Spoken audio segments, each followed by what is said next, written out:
Ер нь бол яг манай сүүлийн үед манай эцэгчүүд бол хүүхдүүдийн амтлаг их өгдөг. Тэрэндээ одоо мэдж байгаа чи чипс чихэлтэй бичээ гэх мэт те.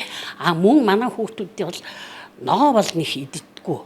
Тийм талтай байгаа. Тийм учраас эцэг эхчүүд анх хүүхдийг л бор хоолнд ороод ирэхэд одоо хүүхдүүдийг те ногоо хоол идвэл ногоон туртаа болохын тулд одоо баг зэргийн брокколины одоо нөгөөх хулуу гэх мэтийг багаар ингэж юуж миксер диж биш хэрчиж багаар ингэж духах биш хүүхдийн зажлах хэрэглээс тохируулж өгч сургаснаар хүүхэд одоо ногоотой хоол ногоон туртаа болно.